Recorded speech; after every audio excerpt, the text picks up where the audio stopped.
Our third struggle is against the demon of avarice, a demon clearly foreign to our nature, who only gains entry into a monk because he is lacking in faith.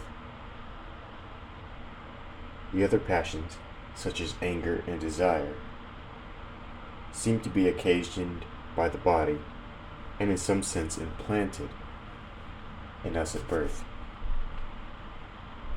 Hence they are conquered only after a long time.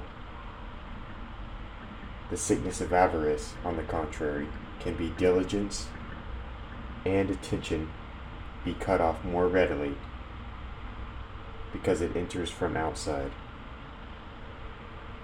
If neglected, however, it becomes even harder to get rid of and more destructive than the other passions, for according to the Apostle, it is the root of all evil.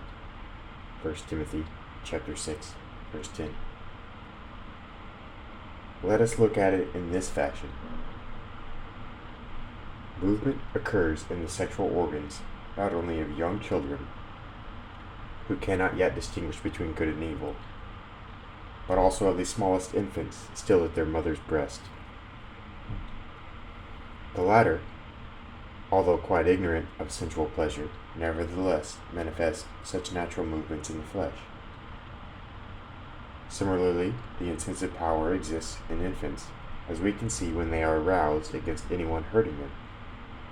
I say this not to accuse nature of being the cause of sin, heaven forbid, but to show that the insistent power and desire, even if implanted in man by the Creator for a good purpose, appear to change through neglect from being natural in the body into something that is unnatural. Movement in the sexual organs was given to us by the Creator for procreation and the continuation of the species, not for unchastity. While intensive power was planted in us for our salvation, so that we could manifest it against wickedness, but not so that we could act like wild beasts towards our fellow men. Even if we make bad use of these passions, nature itself is not therefore sinful, nor should we blame the Creator. A man who gives someone a knife for some necessary and useful purpose is not to blame if that person uses it to commit murder. This has been said to make it clear that avarice is a passion deriving not from our nature, but solely from an evil and perverted use of our free will.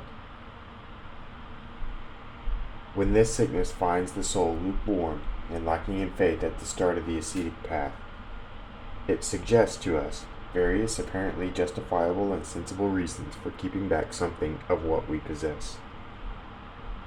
It conjures up in a monk's mind a picture of a lengthy old age and bodily illness, and it persuades him that the necessities of life provided by the monastery are insufficient to sustain a healthy man, much less an ill one, that in the monastery the sick, instead of receiving proper attention, are hardly cared for at all, and that unless he has some money tucked away he will die a miserable death.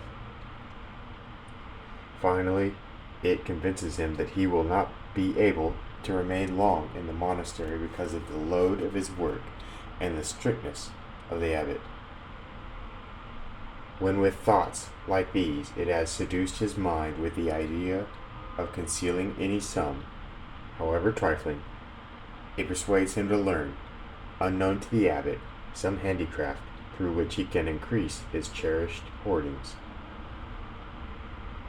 Then it deceives the wretched monk with secret expectations, making him imagine what he will earn from his handicraft, and the comfort and security which will result from it. Now completely given over to the thought of gain, he notices none of the evil passions which attack him.